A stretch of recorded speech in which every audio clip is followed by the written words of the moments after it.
आज हम पढ़ने वाले हैं ई शासन क्या है। ई शासन, जिसे ई गवर्नेंस कहते हैं।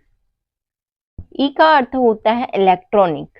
इलेक्ट्रॉनिक का अर्थ होता है सूचना एवं संचार तकनीकी शासन प्रक्रिया में उपयोग।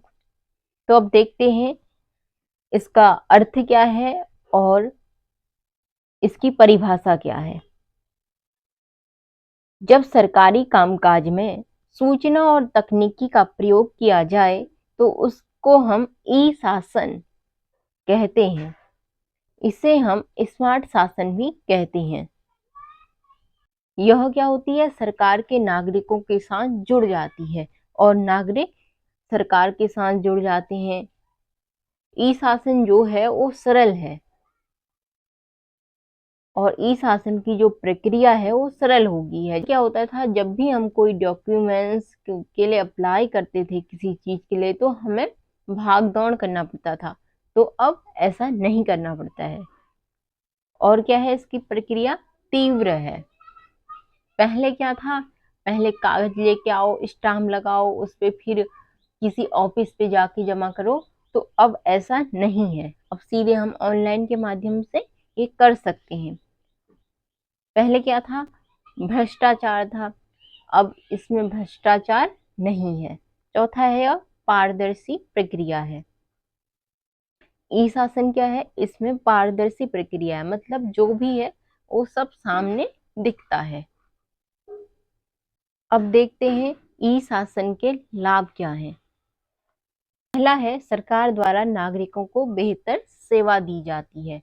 जो ई गवर्नेंस है इसके माध्यम से नागरिकों को बेहतर सेवाएं दी जाती हैं। दूसरा है, सरकारी प्रबंध दक्ष हो सकता है। तीसरा है, जो सरकारी कामकाज हैं पेपर वाले, उनमें जो है भ्रष्टाचार की कमी होगी है। जैसे हम दस्तावेज जो बनाते थे उनमें क्या होता था, पहले बहुत ज्यादा भ्रष्टाचार होता था, तो अब वो भ्रष्टाचार नहीं होता है, मतलब भ्रष्टाचार में कमी होगी है।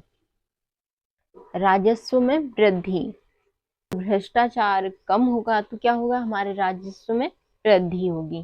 चौथा है शासन में वृद्धि। और पांचवा हो सकता है समय की बचत। पहले हमें बहुत ज्यादा क्या भाग दौड़ी करनी पड़ती थी, तो अब हम दस्तावेजों को जो हम बनाते हैं तो उसमें हम भाग दौड़ी कम करते हैं। छठा हो सकता है समन्वय स्थापित हो जाता है, किसका, नागरिक और शासन का। दोबारा देख लेते हैं इसकी परिभाषा। ई गवर्नेंस यानी ई शासन क्या है, जब सरकारी कामकाज में सूचना और तकनीकी का प्रयोग किया जाए तो उसको ही हम ई शासन कहते हैं। इसे हम स्मार्ट शासन भी कहते हैं। ये इसकी परिभाषा होगी।